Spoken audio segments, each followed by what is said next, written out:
Hello, magandang gabi. Ito na naman, masigabong bakbakan na naman ang ihatid natin sa ating mga subscribers at followers. At ang ating pag-usapan sa ngayon ay si Executive Secretary and former Supreme Court Chief Justice Lucas P. Bersamin. Alam mo, naawa ko sa matanda kasi gusto niya sumigaw sa buong mundo. Na sa isang iglap lang sinira ni Lacson at saka ni Roberto Bernardo ang kanyang puri, kanyang karangyaan. Pero hinahamon niya ang mga ito na magsampa ng kaso laban sa kanya. At para naman magkaroon ng pagkakataon na magdepensa siya. Obviously, bilang isang dating hurado at haring hurado pa, o Chief Justice, ay ayaw niya na siya yung nagsasampa ng kaso. So that is a slap on the face of a jurist or a judge or whatever. Mas ginusto ng kahit sinong judge o sinong jurist na silang sampahan at para may pakita nila. Aba, unang-una yung troll ko, si Jano Robles. Magandang gabi, Jano Robles. Ha? Unang-una ka. Grabe, bata ka talaga ni Hindi ko alam kung anong tunay mong pangalan. Pero magkano, bigyan mo naman ako ng kinikita mo sa sweldo dyan sa akin. Galing kay BBM. Galing kay Romualdez. Okay? So, yan po ang pag-usapan natin. Pero, hayaan mo na si Jano Roquat. Wala yan. Dati kakampi mo, hindi mo binibira si Bersamin. Ngayon, birahin mo. Di ba?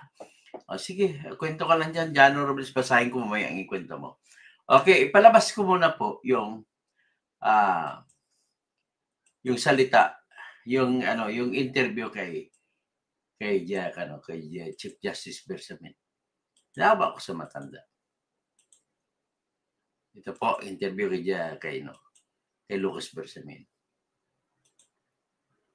Did not resign and that Sir, you said you did not resign and that someone not from Malacanang called you on November 17 to say you had to go as ES. Sino po ang tumawag po sa inyo? I will not disclose who that person is because I respect him and he's a very close friend of mine. No? Mm-hmm. But he was trusted with that responsibility. Sabihin sa akin na I have to go.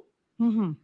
Yun lang, when something is delivered like that, a message, I do not hesitate because it's not my going to cause a problem with me dahil pleasure ni President ako.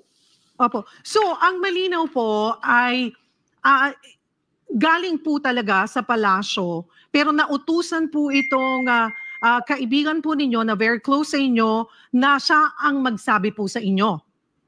Yes, yun ang understanding ko. Opo. Ito po bang inyong kaibigan, kahit hindi po natin pangalanan, ay someone close also to the President?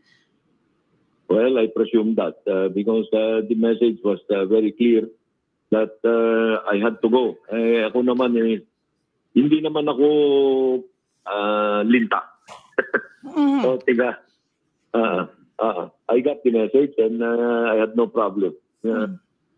Believing na Pwede po bang malaman, sir, kung ano po yung exact words? Paano po yung naging takbo ng inyo pong pag-uusap nitong kaibigan nyo po? Huwag na nating puntahan yan kasi that's a private conversation. Ano?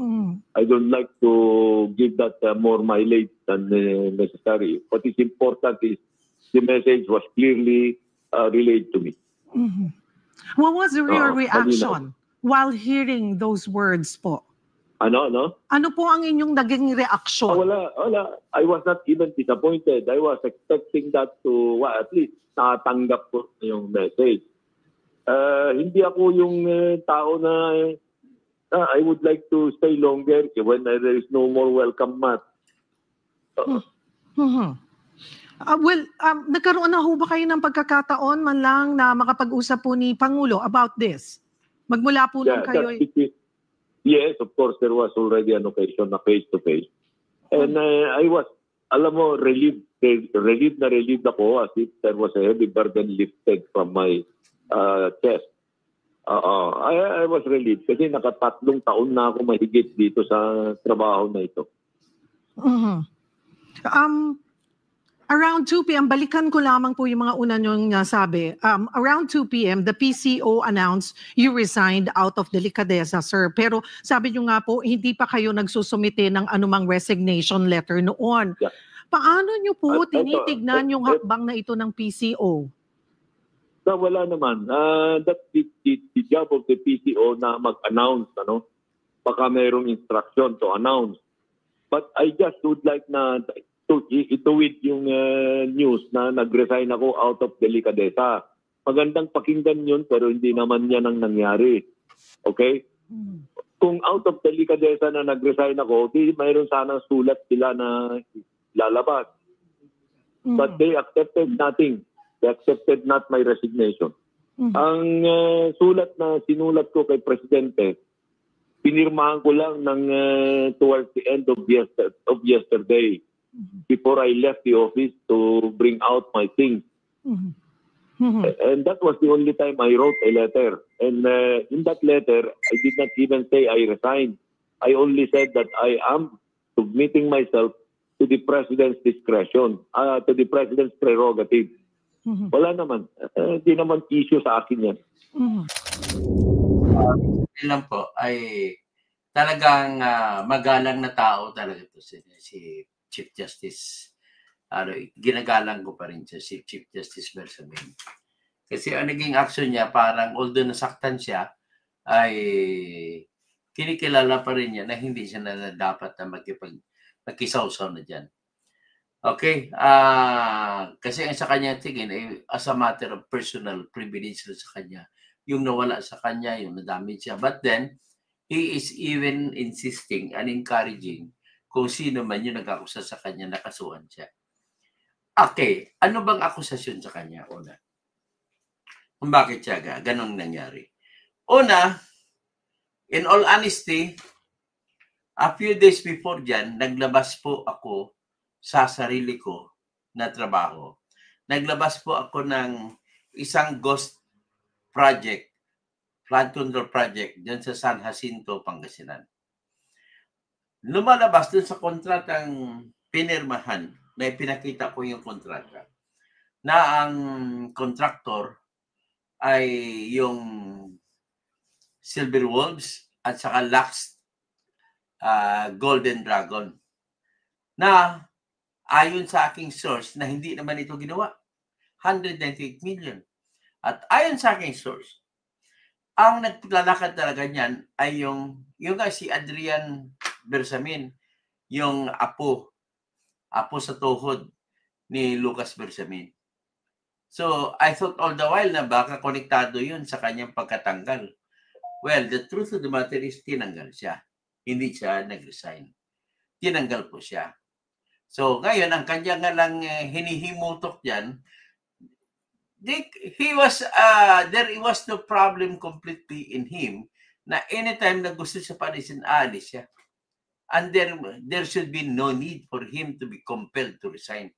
But the truth of the matter is, he was compelled to resign. By means of patraidor na ginawa. So, traidor, din talaga si BBM. So, sino traidor? Pinagawa niya, pinasalita ni BBM si Anticlaire Castro na inanunsyo na nag-resign na si Amina Pangandaman na DBM Secretary at saka si Lucas Bersamin na Executive Secretary out of delicadeza.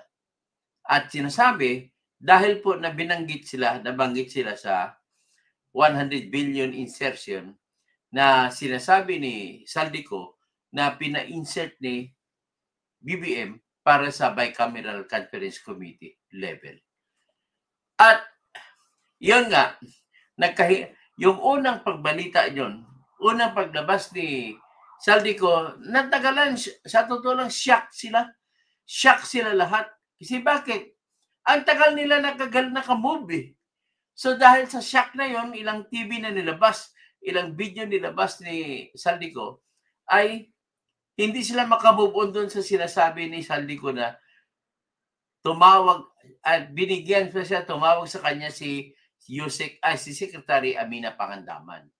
Ni-remind siya, sinabihan siya na maipasok ni Saldico bilang Appropriations Committee Chairman ang 100 billion na insertion ng proyekto na gusto ni BBM. At sinabi ni Amina Pangandaman sa kanya na instruction niya ni Presidente kasi nag-meeting si BBM, si Amina Pangandaman at si Yusek Adrian Bersamin. Sabi niya, itanong mo pa kay Adrian. So in short, dahil ka apo sa tuhod ni Bersamin ang gumagalaw, pati siya nadadamay. Yan ang unang tingin ko dyan. So dahil doon, ano nangyari sabi ni Saldico? Natatanda pa daw niya yung papel na 100 billion na ipapasok na binigay kay Saldico ay nanggaling daw yun sa isang brown leather bag. Na naalala ni Saldico, yung brown leather bag, yun yung brown leather bag na pinakuha ni BBM o ni Bongit kung si Amy pa magtawag, pinakuha niya kay Saldico yung brown leather bag na naiwan dun sa hotel sa Singapore, Hilton Hotel. So kasama si Romualdez. At sinabihan pa siya na yung brown leather bag, maiwan na lang sila sa Singapore. Ay kailangan ng brown leather bag ay hindi maiwan. At nangyari po yan May 22, eksaktong petsa, May 22. After the elections in the year 2022. So, hindi na sinungaling sa tao si Saldi. So, ngayon, ang klaro kay Saldi, naniniwala ako completely, I trust and believe in his statements when he said that it was the president who asked for the inclusion of 100 billion insertions of projects consisting of 81 billion flood control projects for the DPWH and other projects. Tapos 18 billion for other government agencies. Yan po ang nangyari. So that is very clear. Walang sinabi dyan si Saldico na involved si Lucas Bersamin. Sinasabi lang nang involved yung apo niya sa tuhod na si Adrian Bersamin.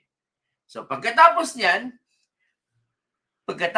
tumawag kay Adrian Bersamin at para i-confirma yung sinabi ni Secretary Amina Pangandaman, tumawag si Ko sa kanyang sariling boss, si Martin Tambaloslos Romualdez.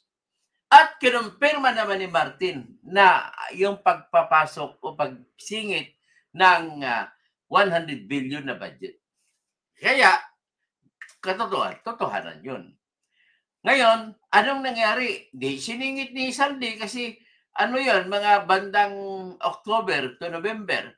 So, ang trabaho, siningit niya. Kasi nga siya ang appropriations chief o committee chairman ng appropriations. Siya lang ang tanging may sulong kapangyarihan at karapatan at naipasok doon sa bicameral conference committee report. So ano ba yung bicameral? Bago ko magpatuloy para maintindihan ninyo. Yung bicameral conference committee ay iyan po yung komitiba na binubuo ng representante mula sa Senado at representante mula sa House of Representatives.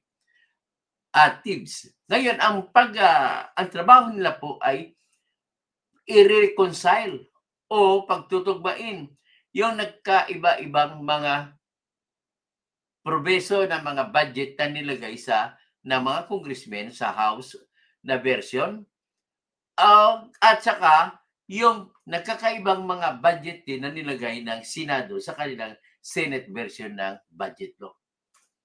So ngayon, anong normal nangyari dyan? 4 lang ang nag-uusap dyan.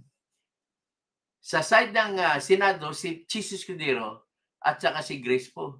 Sa side ng House of Representatives, si Martin Romualdez at saka si Appropriations Committee Chair na si Saldi Co. 4 lang sila. Ayos-ayos nun. So pinasok, kaya madaling ipasok yung 100 billion ni Bongbong. at tinanggal ang ibang proyekto, pinalitan ng proyekto ni Bongbong na 100 billion. So, yan po ang katotohanan dyan. Ngayon, bakit ako maniniwala na totoo yan? At ang mga sinasabi ni Lacson ay hindi totoo, ay ganito po yun. Number 1, ang argumento nila ni Cielo Magno, nila ni Hidarian Richard, sila si Kristan, sila, I thought all the way, siguro ganun din si Christian Isguera, pati rin si Ronald Llamas, marami pang iba sa kanila, si Atty. Bueno, o kung sino pa, si Atty. Claire Castro, si Amina Pangandaman, dinidipinsan pa nila yon na hindi totoo yon, yung sinasabi na tumawag si BBM kay Saldico para ipasok ang 100 billion. Hindi raw totoo yon. Ngayon ang katwiran nila, kung gusto talaga ni BBM, bakit doon na lamang ipasok na may control siya sa National Expenditure Program? Naintindihan niyo ba yan? Ito po yung proseso ng paggawa ng budget ng Pilipinas. Inuulit-ulit ko ito para maintindihan ng lahat ng mamamayan. Para bawat isa sa inyo, alam na ninyo kung paano bibirahin ito. Okay. Unang step, gagawa ng listahan ang Pangulo ng Pilipinas. Anong klase mga programa gagawin natin sa next year? Okay? Gagawin, 2024 ngayon, 2025 ang kasunod na taon. Naglista siya. Kasama ni lista ni BBM dyan mga flood control projects din.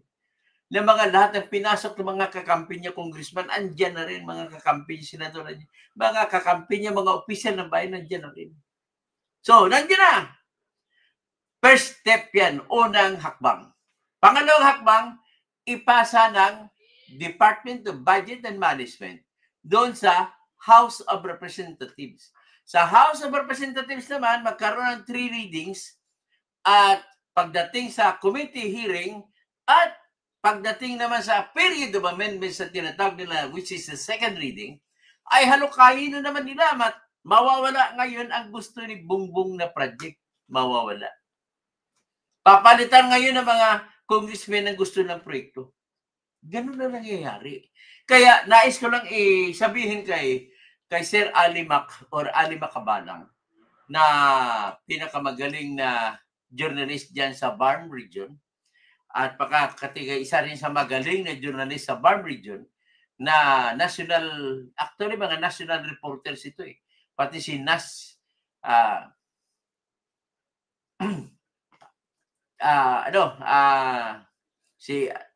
na ganito ang mangyari. Nasa unang impresyon nila, yung NEP ay hindi na pwede mapalitan.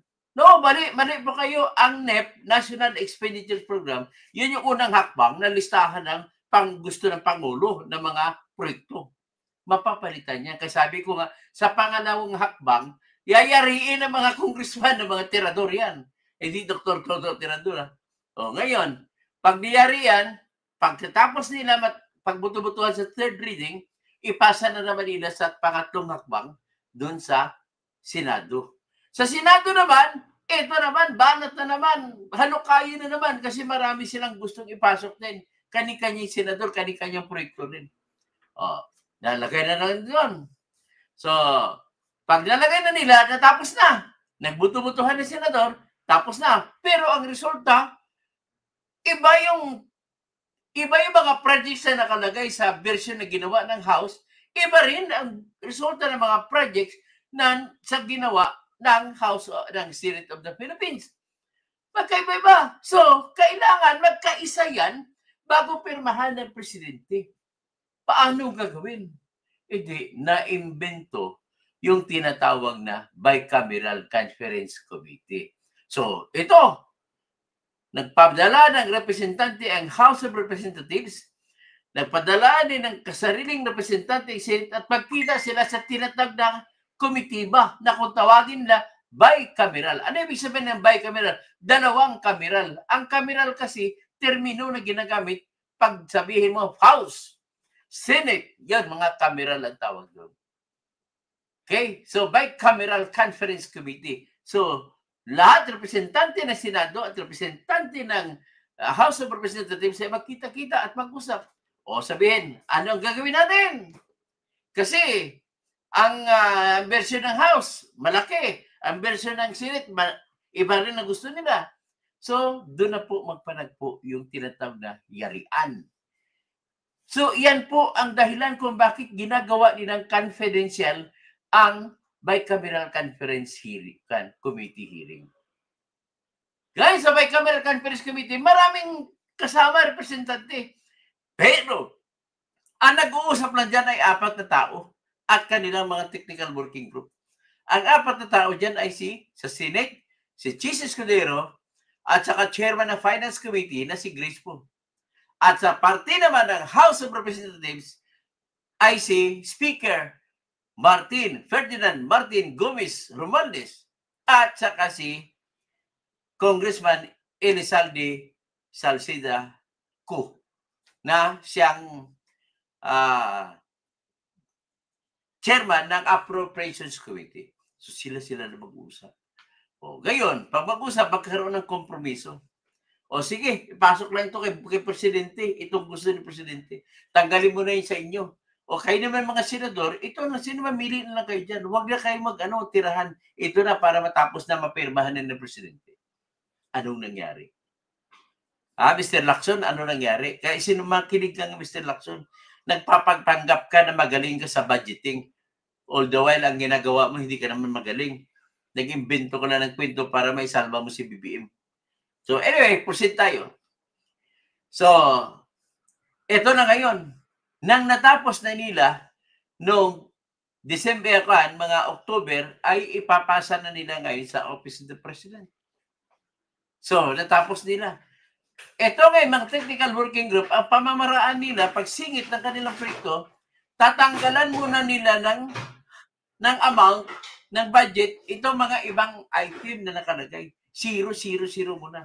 O dahil mo na nilalagay yung kanilang mga gustong proyekto. At pag matapos nila managay, at kwekwentahin nila ngayon, anong sobra, hati-hatiin na lang yun sa mga nilagay nila mga blanco. Adios, patria adorada, región del sol querida, perla del mar de oriente, e de la chendesta.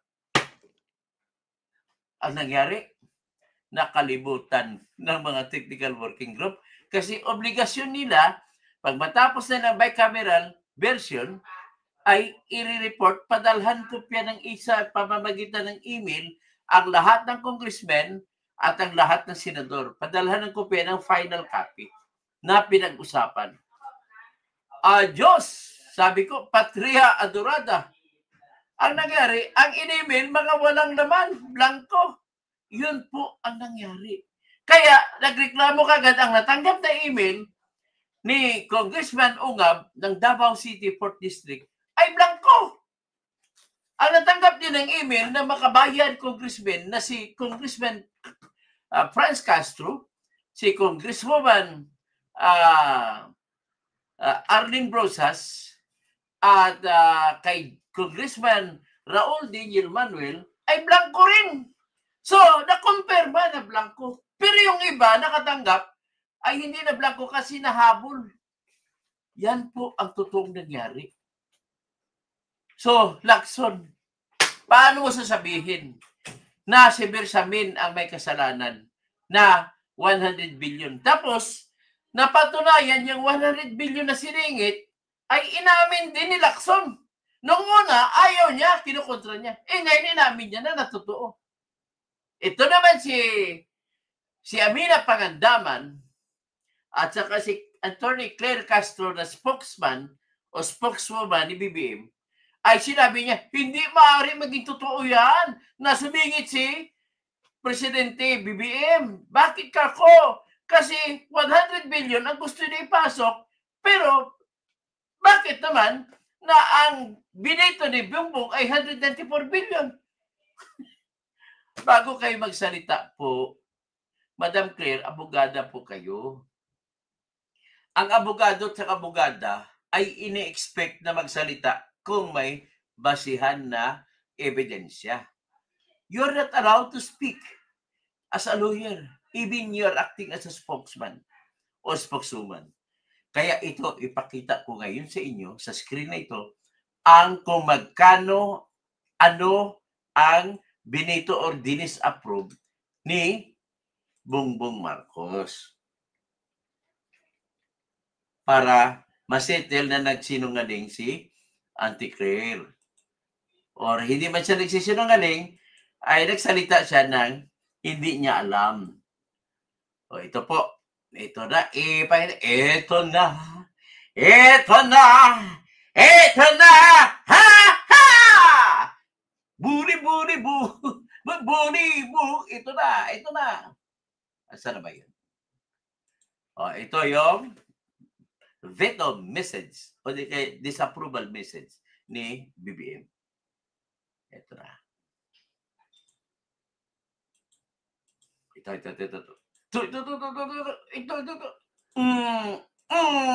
Ayan. So nakita nyo? Nabasa ba ninyo lahat? Yan po ang veto message. Basahin natin ang veto message. Speaker, December 30, Pizza. Address kay Speaker Ferdinand Martin Gomez Romualdez. At ang pumirma sa baba, si Lucas P. Bersamin. At sinabi rito, ito na po yung batas na pinirmahan ni BBM. Pero, sinasabi rito na mayroon siyang dinisapprove o Benito. So, sabi niya sa Benito, as I have emphasized in my budget message, accompanying the fiscal year 2025 National Expenditure Program, the aim of this administration in our medium-term fiscal program is to ensure that government targets will respond more directly to the needs of the Filipino people as strategic growth, enhancing fiscal consolidation is pursued. So we must be clearly driven by this goal because much as we want to do everything we wish for our people immediately and all at the same time, our finite resources compel us to exercise sound judgment to ensure our fiscal sustainability. In short, naghimutok dito si BBM na bakit na yung mga project niya ay tinanggal. Ganun lang. So ito na ngayon, ang mga binito niya. Program projects of the Department of Public Works and Highways. Ano ang halaga? Ito, 26 billion, 65,700,000 pesos. Yan po. O, basahin natin sa pag-ano niya. The programs, projects, and activities that we have programmed in the fiscal year 2025. Yung mga nilagay niya, Tagalogin, yung mga programa na gusto ko na nilagay ko sa 2025 National Expenditure Program sa ilalim ng Department of Public Works and Highways ay consistent yan. Dapat yan sana sa aking programa na Build Better More. Kaya at yan ay masusi naming pinag-aralan. Kaya dahil dito, nagdesisyon ako na yung mga appropriations na nilagay dito as final form ay hindi angkop sa aking gustong programa. Not consistent with the foregoing as listed in Annex A hereof in the total. Kaya ang binito niya, total amount of 26,700,000 pesos. O, Auntie Claire, 26 billion lang, hindi 194. Kuha mo? So, mali na naman si Auntie Claire. So, ito, ano pa bang iba? Mayroon pa siyang ibang binito na hindi na-approve. Ano yun? Unprogrammed appropriations. So, unprogrammed appropriations, ibig sabihin, yan po yung mga budget na walang pundo. Bakit pa ibibito? Wala namang pundo. Ay, saka na natin malaman kung bakit. O, ang binito dyan, o dili sa ay 168, yan ang laki, 168 billion, 240,648,000 pesos. Ayan, nakita nyo na. Ganun na ho kasimple yan. So, now you see na nagsisinungaling, napatunayan ko na nagsisinungaling si Auntie Claire. May isa pa silang argumento. Ang argumento nila, kung gustuin talaga ni BBM na magsingit ng 100 billion, doon nyo lang sana inilagay sa National Expenditure Program. Mali. Sinungaling po kayo, Amina Pangandaman. Sinungaling ka rin, Richard Hidariat. Sinungaling ka rin, Kristan. Sinungaling ka rin po, Madam Hindi na sabihin natin, pwede natin sabihin nagsisinungaling si Madam Shelo Magno, si Heidi Mendoza. Mga magagaling pa naman kayo sa budgeting, bakit pa kayo nagkakamali? Bakit pa nyo i-insist na hindi totoo si Saldico? Kasi dapat, kung totoo na may gusto si BBM na 100 million, dapat inilagay na lang sa National Expenditure Program. Diba? Pinaliwanag ko na kanina. Ano ang proseso sa pag-budgeting? Ang nauna, National Expenditure Program, aakyat sa House of Representatives, halukayin, mawawala yon. Akit na naman sa Senate, halukayin ulit, mawawala yon, mga proyekto ni BBM. At akit ngayon sa pangatlo, pang-apat na antas, yung bicameral campaign committee, mawawala rin yun. Not unless, kasi alam ni BBM yan, dati siyang senador. Dati siyang congressman, kaya alam niya na yung mga kalakaran sa loob. Kaya doon siya ngayon, ang galing niya. Kinaibigan niya, pinsang buo niya si Martin. Wala na siyang problema, madali na lang ipapasok. At wala pong committee on appropriations chairman na mailalagay kung ayaw ang presidente. Therefore, nilagay si Saldico kasi si BBM ang pumili sa kanya. Kaya napilitan niya si Romualdez na ilagay nila si Saldico bilang Appropriations Committee Chairman. So with that, windang na ngayon ang argumento ninyo na sabi dapat na lang kung talaga si BBM, dapat doon yan sa INEP ilalagay. Oh, mali. Ang layo ng mga logic ninyo.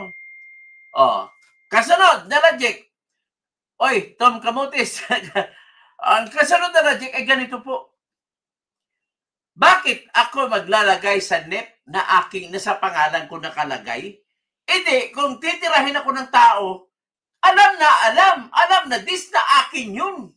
So, para disimulado, delikadesa. Para disimulado, ginagawa ni BBM, sikrito pinasok sa taas. Kunwari, proyekto ni Saldico. Kaya naputokan ngayon si Saldico. Sa kanya lahat ang putok.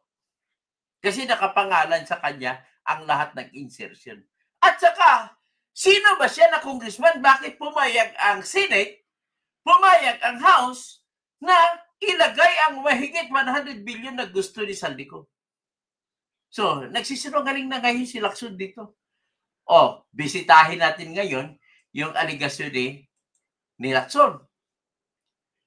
Ay, nakakahiya talaga ito si Lacson na to. Ito, pakinggan natin ang diskusyon na kasinungalingan. Diskusyon ng kasinungalingan. Ito po yung tinatawag ko minsan na privilege speech ng kasinungalingan. Pakinggan natin ang privilege speech ng kasinungalingan ni Ping Lacson. Ito. Nakakaya talaga to. Mga batang Cavite talaga. Si Barsaga lang ang batang Cavite na maayos. Yung iba, wala. Ay, nako. Lalo na Rimulya. Wala. Ito, pakinggan natin. Sinabi niya na si Trigib Olaybar prevented him from disclosing details on the 52 billion to Secretary Bonoan. Ayaw pa sabi raw, Mr. President. Yung kinikwento ni Lacson dyan ay patungkol sa 52 billion na yung binabanggit daw ni Yusek Roberto Bernardo. Iba yan po. Iba yan kaysa 100 billion. Kaloko. Sige, play natin. Tapos, sinabihan siya ni Yusek Trigib Olaybar na si Secretary Bonoan asked Executive Secretary Bersamin several times. Paano niya sabi? Paano na nalaman na nagkipagkita si Bersamin kay na si Bani Bonoan na nagkipagkita kay Bersamin? Anong ebidensya na sinabi sa iyo, Mr. Lacson? Akala ko ba magaling ka na investigador sa polis? Bakit hindi mo investigan? Bumili-buha ka na, naniwala ka na kagad. Ito yung nagkwento sa kanya na kinukot niya ay si Yusek Roberto Bernardo na saksakan na sinungaling din. Sino ba magpapacilitate itong 52 billion? Of course, isasama sa BICAM, paano ito re-release? Sino ba? Ngayon, yung tanong mo yan. So, ngayon, paano kayo maniniwala na hindi alam ni BBM ang 100 billion at saka yung 52 billion sinasabi mo. Bakit? Kasi si BBM naman ang pumipirma. Bago niya pirmahan yan, pinag-aralan niya muna yan. Tinignan muna ulit. Kaloko talaga kayo. Ikaw talaga, Lacson, no? Saksakan ka ng kasinungalingan kahit sa kuratong baliling. Tinatabi mo na ikaw naman nag-utos na magpapatay? Pa-facilitate. Ang sagot ni ES Bersamin sa kanya, we will take care of it. Sila na raw ang bahala. Okay, raw. Kinargahan mo na salitang raw. Ibig sabihin po, Lacson, hindi sigurado. Tapos bakit mo diliin? Nang dahil sa ginawa mo, ay natanggal si Bersamin bilang executive secretary. Tama ba yung ginawa mo? Kung paano ayusin yung 52 billion. This is a painful lesson para sa atin. Painful lesson para? Lahat, Mr. President. You know, it pains me. Paano maging leksyon ang kamalian ng kasinungalingan? Hindi yan lesson. Inimbento nyo yan na ni Bernardo, ni Roberto Bernardo. Nakita ko dito, may awayan po sa kabinete ni Marcos. Ang grupong Remulla ayaw kay Bersamin. Naghahanap sila ng lahat ng pamamaraan paano matanggal si Bersamin. Ngayon pasok na nila ang gusto nila na si Ralph Recto at yung iba pa. So, ibig sabihin, the game is again about to begin. Matindi, mga nakawa na naman ang kasunod nito. Kaya ngayon, kayo mga nakaupo, kailangan nyo, subukan nyo man tumayo para malalaman ninyo. Kaya tama lang talaga na tatanggalin ito si BBM sa ngayon. Wala na ibang gagawin to. Palaki lang po ang pagnanakaw nito. Pakinggan natin itong si Lacson na Ticalon. To see familiar names, some of them. The Executive Secretary is a good friend of mine, Mr. President. Yeah, good It pains me to mention good friend of mine. Paano mo na good friend? Tinraidor mo, good friend? his name. Kung gusto kasi ng iba, paniwalaan natin na sa Pangulo ang nag-utos mag-insert. Yung Pangulo yun. But it doesn't make sense to me, Mr. President. It doesn't make sense. Your explanation doesn't make sense. It's out of logic. Kahit sino nga matinong ulo ang tanungin mo. That's why I'm trying to explain this to our colleagues and to the members of the DBCC family. Ilan kayo sa kanila ang maniniwala sa sikwento mo na tatahimik lang yan? Hindi maniniwala yan. Para maliwanagan naman natin, and in the presence of the media, maliwanagan naman natin na hindi lalo ka nagpapagulo eh. Lalo mo nilagyan ng pusit, ng tira ng pusit, nagiging itim. Hindi na makikita ngayon na si Bongbong pala ang sa likod ng lahat ng ito. Siyang, tandaan mo, Lacson, si Bongbong ang pumirma ng lahat ng budget. Wala nang iba. Sama ang Pangulo kasi yan, common sense. Siya nagutos, ibibito niya. Ay, anong binito niya? 1 billion siya nagutos, niya? i-FLR niya. 1 billion na binito niya. Common sense yan. Anong common sense yung ginagamit mo? Kabubuo, sinisira mo yung institusyon ng PMA kung saan ka nanggagaling. Ang batas ng PMA, courage, integrity, and loyalty. Asa na ngayon ang courage? Asa na ngayon integrity? Asa na ngayon ang loyalty sa bansa? Na tinitrain ka, hinuhubog ka, ngayon nawawala? Kung kadete ka pa, pwede ka na ngayon tanggalin sa honor code. Sa kadete, a cadet does not lie, cheat, or steal, nor consent to the doing of any. Ikaw, kinukonsente mo ang kasinungalingan, pagnanakaw, at iba pa. Grabe kayo, matindi kayo. So ngayon, klaro na, nagsinungaling. Siguro, hanggang dyan na muna tayo. At least, klaro na sa inyo na nagsisinungaling ito. Wala na mangyari sa bansang ito. Kinakampihan pa yung gumagawa ng kwento para may tago. Ngayon, yung kawatan na numero 1 si Ralph Recto, siya na pumalit. Nako, wala na yan. Ubus ang bahay tayo natin. Okay, mag-shoutout na lang ako. Ay, buhay. Kayong mga nakaupo, subukan nyo namang tumayo. Baka kayo makyaw-kyaw-kyaw. Baka kayo makyaw-kyaw-kyaw. Wow. Jano Robles, hindi ko na basahin yun sa iyo, ha?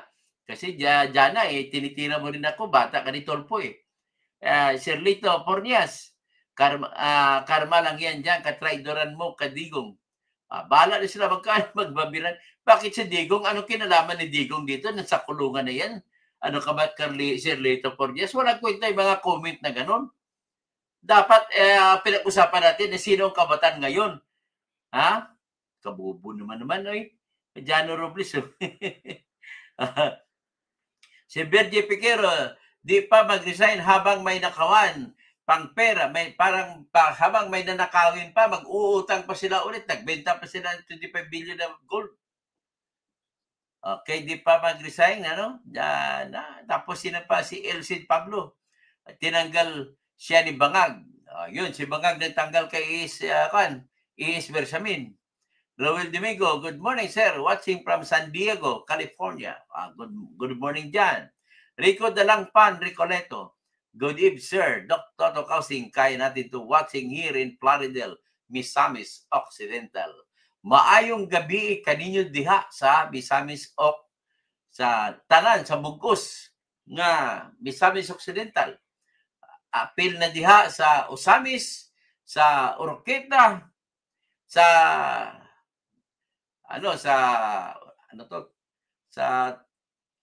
pag city yun? Tanggob City. Yan. Tanggob City.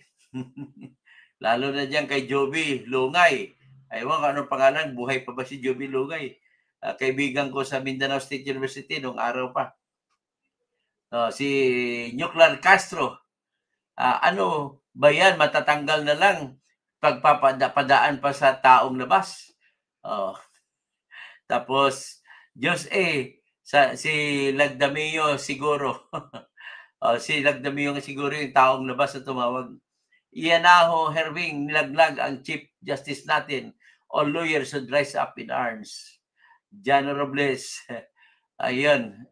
Tapos, kasi di masasabi ni Marcos, utos niya kay Lagdamio. Okay? Tapos, Marianita Kausing, kapatid ko, magandang gabi. Si Daddy dyan, kumusta si Daddy ko? Daddy ko, I love you, Daddy! Sirlito Pornias, talagang hindi ko ma-team o kaya makinig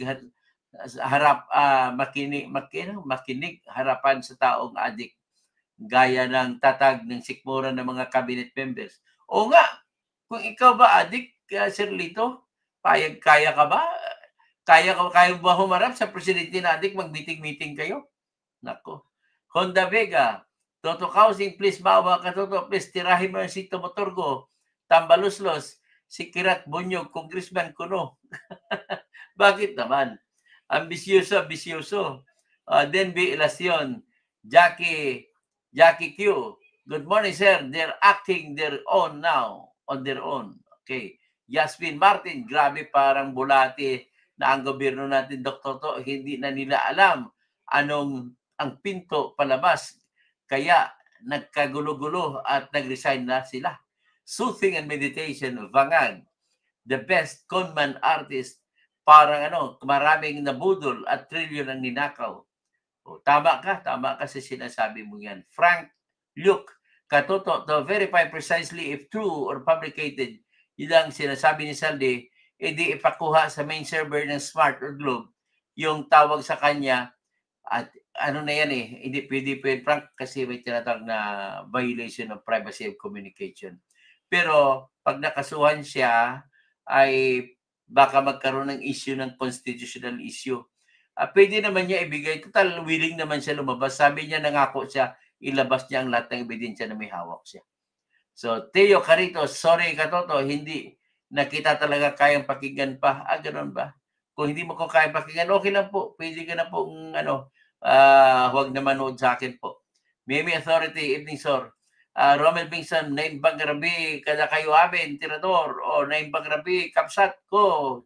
Tapos, Maya Pabingi, sa mga kabalin ko, maray na banggi sa mga kaibigan kong mga Bicolano, lalo na yung mga dyan, honorary member ako dyan sa Man Cave International, dyan sa Naga City.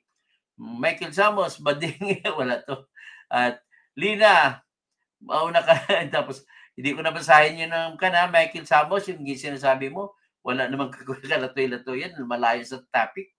Tom Ackerman, Atty. Toto, ba ang balita na gusto na mag-withdraw ng China sa pagpadala ng produkto sa Pilipinas? Ay, hindi ko po alam. Wala pa kong alam niya. Alamin natin. So, Frank Luke, remember Hello Garcia or Jimmy? Yes, I remember that. Sabi na, I remember the boy, but not the feeling anymore. So, Dennis Causing, my brother, my beloved brother, si Pastor Rodi Rabi. Tapos, sino pa? Si Rex Caban. Tama ka dyan. Yan ang tamang paliwanag, Danny. Okay. Tapos, Eswaldo Acompañado, watching from Northern Samar.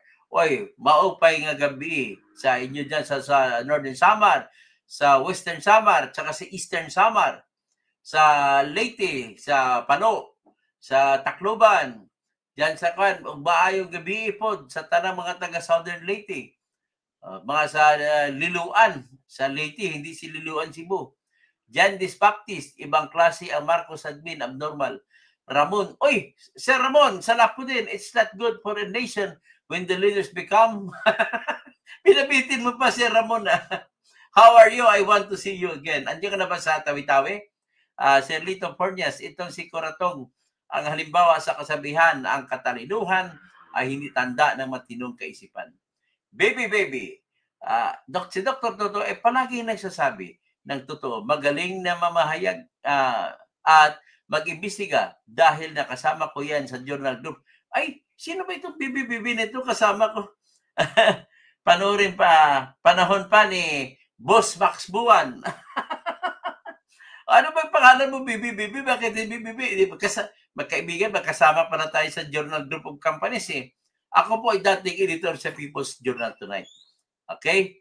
So, mga ka-alumni, mga samahan ng dating journal, naku, I love you all. I love you all. I could not have been me like now were it not for the Journal Group of Companies. So, Nilda Camp Corpus, Abugaga yan si Claire, Angela Malunda, halata ang pagkatahi ng kwento ni Lacson, malihis lang sa totoong may kasalanan. Kumita siya kay Romualdez at saka kay Marcos. Romel Bengson, Dr. Toto, nakalimutan natin Lacson na legislator ang trabaho niya at hindi spokesperson ni PBBM. Attorney Ping Lacson, the lawyer of BBM.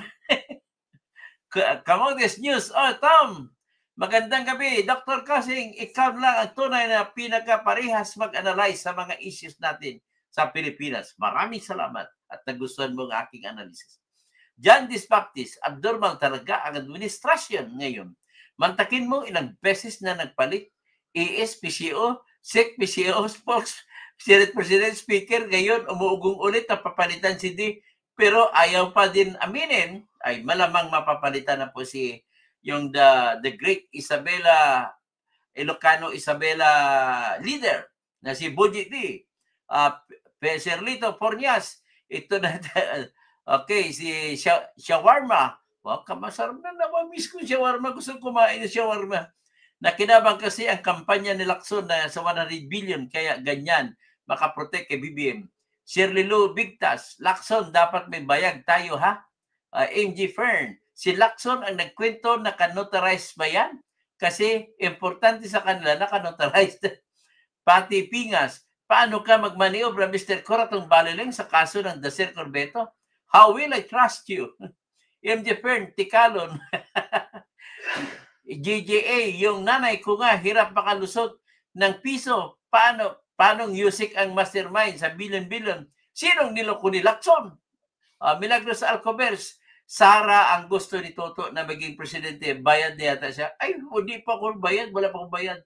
Tatakbo po ako ng presidente for all you know, Milagros, kung aabot sa 10 million ang aking subscribers. Sir Lito Pornias, i-dissolve ang PMA dahil baliktad ng kaisipan ng mga premier tulad ni Coratong. Premier din si Bato. Helen Baguio, good evening po, Senior Toto Kausing. Tapos Ivy Balin, pag natanggal ang isang magnanakaw, matutuwa din ang isa pang magnanakaw. Tama po yan. So, Mary Sanbing, kumusta na? Kumusta kami ni Don Sir? Diyan sa Tarlac. Okay, ingat. January 7-8. Toto kasi may balita na ba sa warrant? Wala pa po. Wala pang balita. Nico Sidero, pustahan tayo. Pag bumalik na dyan si Bersamin, sabihin na naman ng mga loyalist at kikamping na didis yan si Bersamin. Vani Ugnov, watching from South Korea, Libra, Philippines. Good eve po. Diyos wala si Lacson Bopons na lang maniwala sa kanyang kwento niya. Elmer Venus Official, Dr. Toto Amilongo, watching from Ireland. Wow, kadabo gid, salamat sa imo Elmer. Ara kagalit dira sa Ireland. So ara man dang akon nga hinablos nurse siya sa Ireland ata. Hindi ko alam sa Ireland o sa UK. Kay Kumaro, yan bahutot on sa nanay tabo sa uban nga mga politician sa Pinas. Gipauso man ang mga bakak. Mga bakakon. Wa gyud tay ani ayo. Tabang ato nito, let us help them to love, to tell the truth. And dependent. Mahirap ba mahalin ang katotohanan? Yan ang tanong ko eh. Mahirap ba halamin? Kaya nga parang gusto ko kumanta para sa katotohanan eh. Kay Kumaro, nagkalit sila ang crooks sa flood control. Para kay Ping Lacson. Para kay Sandico, nagdakaw ka rin. Kay Romualdez, kay BBM lalo. Okay. Hanggang dyan na lang ha. Sa sunod naman, maraming salamat po sa inyo. Aldin Suliano, si Vinyan Bahutot, ayos kayong imong gipili nga gikanta. Attorney, keep it singing po. Yan Bahutot. Tapos Rinaldo Charles, Sara Duterte for President. Helen Baguio, Chicken Poop. Talentadong Pinoy talaga si Dr. Engineer Attorney. GGA Katoto, request ng handog ng Pilipino. Ay sa sunod na vlog ko, handog sa Pilipino sa mundo. Sige Brad, Papa, may sons kami. Ang kapatid ko talaga, Black Hat, magnanakaw, asin. Okay, Victoria from Melbourne, marami kaming nakikinig sa iyo. Salamat po dyan sa mga Melbourne Australians, mga Pilipino dyan. Black Hat, good eve. Dr. Yan Bahutot, Edgar Nacion. Okay, Mercado Cati, Soothing and Meditation. Kay Kumaro. Sige, hanggang dyan na lang. Maraming salamat po. Babalik tayo. At paki-like, paki-subscribe, at paki-invite po ng iba pang friends ninyo at relatives na sumama sa ating channel. Pag may 10 million na po membership natin sa channel natin, tayo po ay pumalaot na maging presidente tayo. Tatalunin natin silang lahat.